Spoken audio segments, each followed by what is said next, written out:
So magandang hapon sa ating lahat.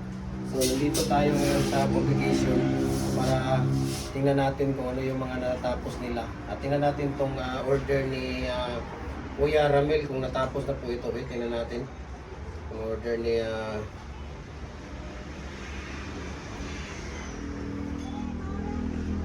natin kung natapos na ba yung order ni Kuya Ramel. Sabi si Kuya Ramel D. Katarong ng RNFB10 Gusa CDO. Ayun pala, 2 pins na pins complete post molder yung order niya. Ayan, tingnan natin nila. Ito pala. So, tapos na yung order ni Kuya Ramel. Ayan. Kuya Ramel D. Katarong ng RNFB10 Gusa CDO. So ito yung order niya na 4x4 by 8 feet na pins complete post molder fix. Ito po yung fix natin. Ayan, ikunin mo yan ma'am, yung fix na ano. Ayan, yung fix na order ni Kuya Ramel D. Katarong ng RFMD 10 Gusa, Cagayan de Oro City. So dadalhin yata ito sa Lanao yung sa bus niya. So siya ang pumunta doon sa store natin para mag-order. At dito tingnan natin kung wala pa, hindi pa na-symbol yung machine. Ha? Yung machine wala pa? Nasaan yung double natin? Ayan. So nandito si yung mga machine. So hindi pa na natin, no. Hindi pa na symbol yung electric hollow blocks machine natin na molder. Saan yung double? Yan ba yung 3.5 yan? Ayan, so 3 na. Nasaan pa si Kuya Mimer? Umalis. Naghatid ng culvert? Naghatid ng culvert? Saan?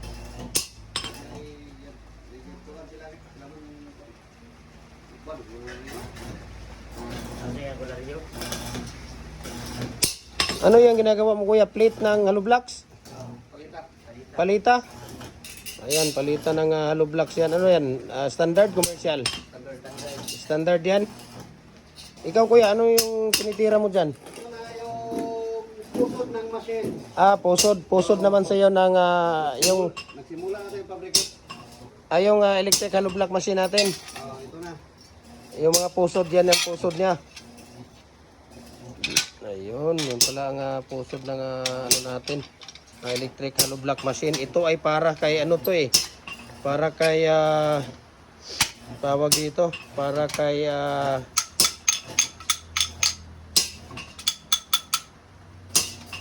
Jim Bilos, no? Kaya Chris Benjamin Bilos, ayan, ng Purok Size Bamboo Road, Kasisang, Malaybalay City, Bukidnon. Ayan, 1 set of electrical hollow blocks machine. Ang order niya yung commercial, no? Si Kuya Chris Benjamin Bilos ng Purok Size Bamboo Road, Kasisang, Malaybalay City, Bukidnon. Ayan, 1 set of electrical hollow blocks machine yung order niya. So, ito na yung mga ginagawa niya. So, actually, Saturday, makukuha na to Saturday, di ba? Sabi ni Kuya Mimer, sa Saturday daw natin, kukuhanin ko to dito Saturday. At, ayan. So, dito din si Kuya para sa plate ng ating standard na hollow blocks machine. Plate ng ganit yan. Ito yung plate niya. Ha?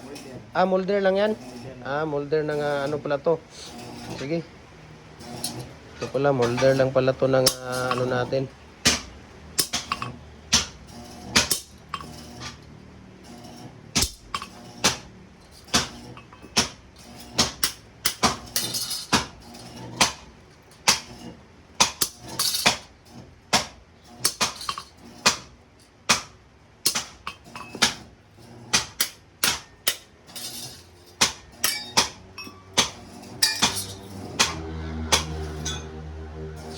Ayan, so ang daming ginagawa dito. Dito naman si Kuya Ray. Yan, tinitira ni Kuya Ray yung pusod.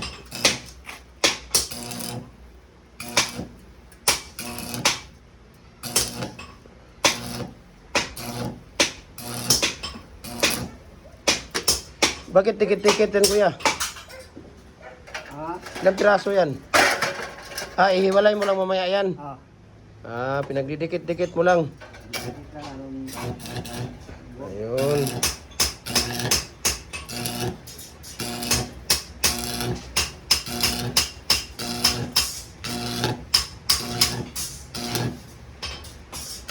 Ano yun, Kuya? Standard? Commercial? Commercial. What? 3.5. 3.5 na double? Double. Ayan, 3.5 pala na double yan. Kailangan pala doon, sa ilalim. Kita-kita talaga sa ilalim yung ano. Ayan. So,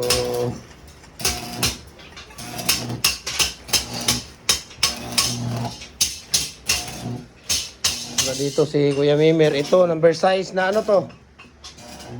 Standard? Size yan? 5.5 yan? May nagmamayari niyan, wala? Ito, bakit dalawang double dito? Akin ba itong dalawa? Isa lang. Ha? Isa lang. Bakit isa lang?